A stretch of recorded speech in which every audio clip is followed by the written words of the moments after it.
हम देखते हैं कि ग्रैंड प्रीस्ट मनी मन बोल रहे होते हैं, अगली बार से मैं इस मास्टर जूनो के पास बिल्कुल और कभी भी यहाँ पे कदम तक नहीं रखूंगा। तभी इसी के ऊपर मास्टर जूनो कहते हैं, अब मेरी बात को ध्यान से सुनो। मैं जिस सुप्रीम एंजल के बारे में तुम्हें बताने जा रहा हूँ वो तुम्हें हमारे मल्टीवर्स के बाहर ही मिलेगी। तभी इसी के ऊपर ग्रैंड प्रीस्ट कहते हैं, मिलेगी यानी कि इसका मतलब वो कोई फीमेल एंजल है ना।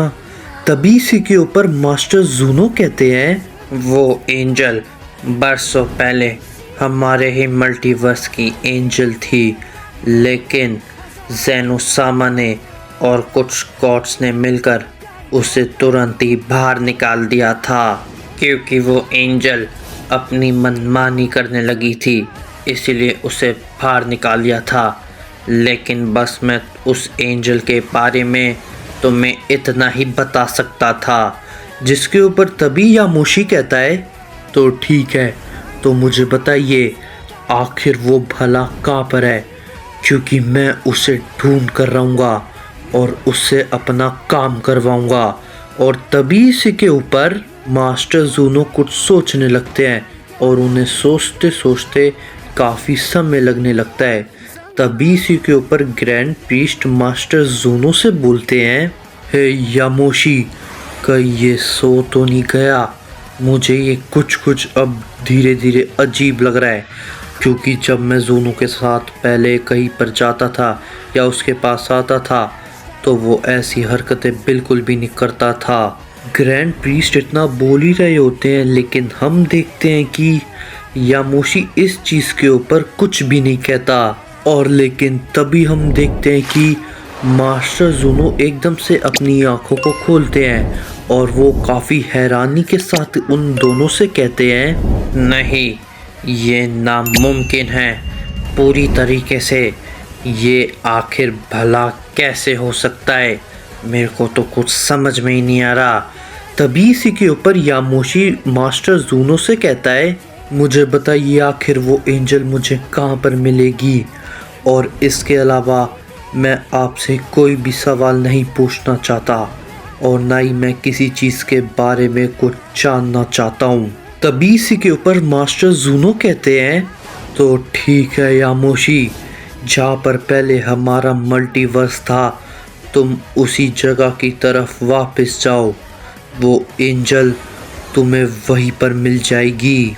और हम देखते हैं कि ये कहने के बाद वो मास्टर जूनो से कुछ भी नहीं बोलता और वो तुरंत ही अपने मल्टीवर्स के पास जाने के लिए उधर से तुरंत ही निकल जाता है।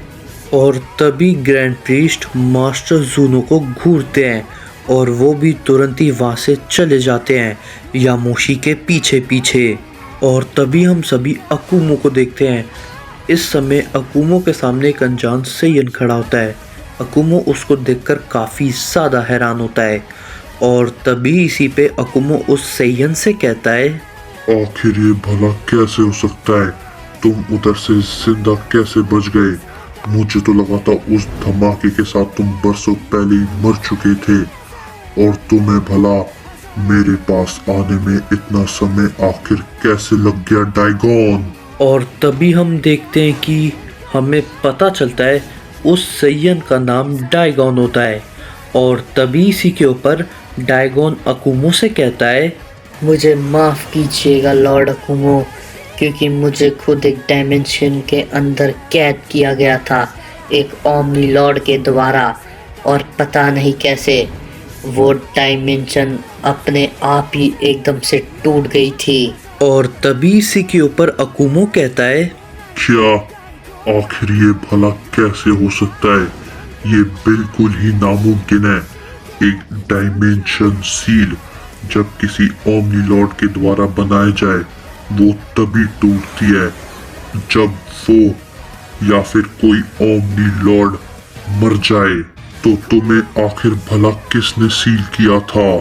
तभी इसी के ऊपर डाइगॉन कहता है, मुझे पूरी तरीके से तो याद नहीं है लॉर्ड अकुमो, लेकिन हाँ, जहाँ तक मुझे याद है उस ओमनी गॉड का नाम शायद राइगासू था। ये सुनकर अकुमो काफी ज्यादा हैरान होता है और तभी वो कहता है, क्या आखिर ये भला कैसे हो सकता है?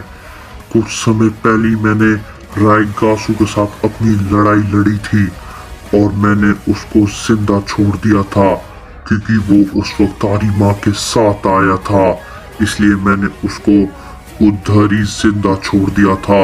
और तभी इसी के ऊपर डाइगॉन कहता है, तो इसका मतलब है राइगासू को शायद किसी और ने खत्म कर दिया है लॉर्ड अकुमो।